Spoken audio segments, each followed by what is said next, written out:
Welcome back to Copper Star Precision, the channel dedicated to getting you more points in your competitive shooting matches. Well, we're finally doing it. We're doing the Ruger Precision Rimfire build for base class NRL22.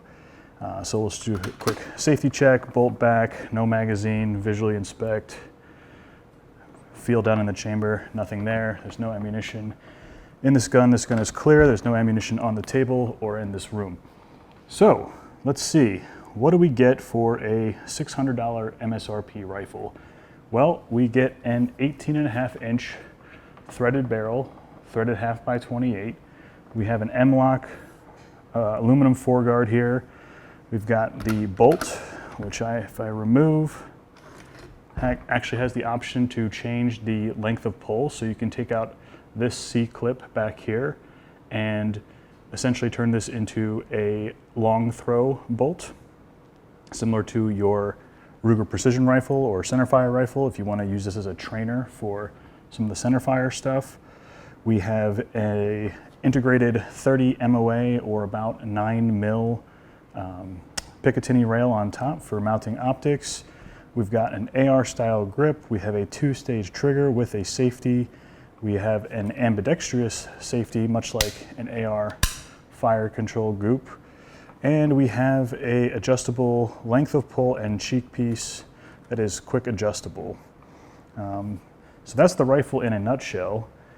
And as far as the stock trigger goes, out of the box, using my Lyman trigger gauge, I was able to achieve a 3-pound, 10-ounce pull, roughly speaking.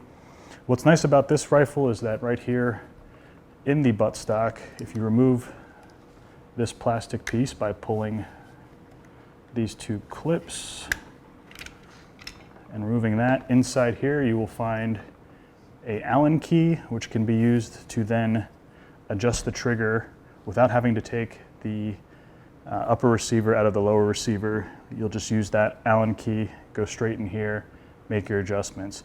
After backing that all the way out and then turning it back in one full revolution, I was able to adjust the trigger down to about 2 pounds, 5 ounces. We of course are going to later install a Timney trigger to get that weight even lower. So stay tuned for that in future videos. Right now we're kind of just giving an overview of the rifle. So what do you get for 600 bucks? Well, fit and finish is okay. There are some issues with the paint. It's kind of bubbled up on the polymer lower part of this. The handguard actually is not straight, the barrel is not centered within the handguard, or the handguard is not centered to the barrel, and it's a couple tenths off, 1/10 of an inch off, but you can see it with the naked eye if you're looking straight down. So that's kind of interesting. Maybe see if we can adjust that when we take this thing apart. As far as the bolt is concerned, the machining marks on the bolt, let's see if I can get that to focus on here. It's pretty rough machining marks on the bolt. We'll see if we can smooth that out, maybe actually go in and polish this. As far as the bolt and action itself, relatively smooth front to back, but it's a heavy bolt close, and I think some polishing of the bolt and then up in this area will alleviate that, or we can just go shoot hundreds of rounds through the rifle, and I'm sure that will smooth out over time. As far as the cheek piece goes and sort of the length of pull extension, definitely feels, not the greatest. It's kind of cheap plastic. There is a little bit of play in the quick adjust, but the advantage of this is if you're not the only one using the rifle, let's say you want to set the rifle and then have a younger person or a smaller person shoot it, it's quickly adjustable and it's on the fly. It's completely toolless. So at least that way it will be quick. So let's start to tear this thing down and then we'll build it back up. I've got lots of accessories over here that I'll go over in future videos, so make sure you're subscribed to the channel to see that. And what we'll do is we'll remove the bolt. We just pull the bolt back, we press the bolt release, bolt slides out. And we already have this little piece off. We'll turn the gun upright like this. We will find a 1/8 Allen, and we will remove the 2 action screws. So we'll just go down in here,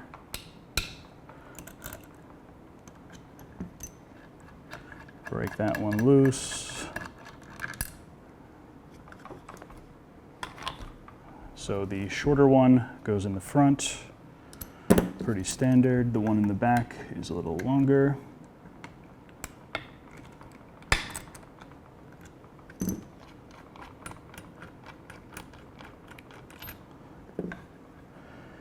And after that, we should be able to lift off the lower. We'll get that action screw out of there. So we have short and long action screws.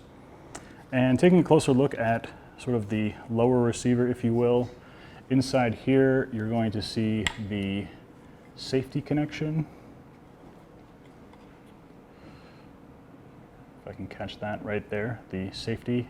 So that's actually ambidextrous. You can take that out. There's a little spring in there that you have to be careful of, but you can take that out and flip it to the other side.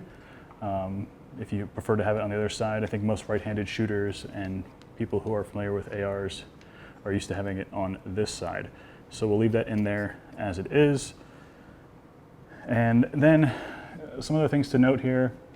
We have this magazine block, which we can actually just push from the bottom and push straight up, and this will come out. There is a small pin in here that has a tendency to come out, so just be careful of that, and it has to be completely flush when it goes back in. So if we look at this, we've got these couple little ears on here, and we have a surface, and then if we look at the actual receiver itself, we have a place for the front action screw right here, and then we actually have, if you can see, these ears. This is kind of like the closest thing we're going to get to like a recoil lug on the receiver, and that will actually slot into this recess in the actual bolt receiver combination. So in terms of bedding, this is a polymer stock. It's not like we're going to glass bed this. If you do decide to glass bed anything like this, Ruger says it voids the warranty. But there are some tricks and things we can do to actually use some aluminum foil tape to kind of give it a bedding surface and mate the action to the receiver in a more sturdy fashion. So we're going to actually test this before we do any of those changes and see if we make those changes, if accuracy improves. So we'll try and get this back in there. It just slips down in. We just have to make sure that that pin does not come out, and we're good there. So we'll set that aside. As for the bolt itself, I already mentioned the rough machining marks. We'll see if we can polish that and do something to improve the smoothness of that bolt. On the action receiver end, we've got the trigger group, and again, we'll be replacing this with the Timney version of the trigger that's unique to this rifle. We'll actually have to reuse some parts from the original trigger. We can take off the handguard. This actually uses 9/64 Allen. Kind of annoying that it's just one size up, but we can take this off. It's just 2 Allen bolts. You don't have to take this all the way out. You should just be able to loosen these enough, and being careful not to scratch the barrel. We'll take this off. And the reason I'm taking it down to this point is if you can see, you can kind of see the gloss on here. I'm going to give this a rub down with maybe some Hoppy's number 9 or whatever your solvent of choice is, just because there's all this schmutz from when it was in shipping and preservative oils and all that kind of stuff. So I'm going to give this a wipe down and I'll catch you back here in a minute. So we're back, and I've put the rifle back together, and I removed all of the oil and all this gross stuff from the shipping and preservative oils that come with it. So I wiped down the barrel, I wiped down the action, I wiped down the bolt, all of that good stuff, reassembled the rifle, and as you can see, I've already put some upgrades on here. But in order to keep the videos a reasonable length, I'm going to save that for the next video, so make sure you're subscribed to this channel so you don't miss updates. I'll post that video tomorrow.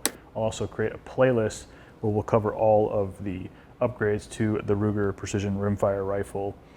So got the rifle back together, actually got the handguard on straight because apparently they can't do that from the factory, and made some what I think are the most important preliminary upgrades to the rifle, including a bag rider, a grip, which is more personal preference, and an ARCA rail. So if you want to catch that video coming out tomorrow, make sure you're subscribed to the channel, and until I see you next time, as always, score more points.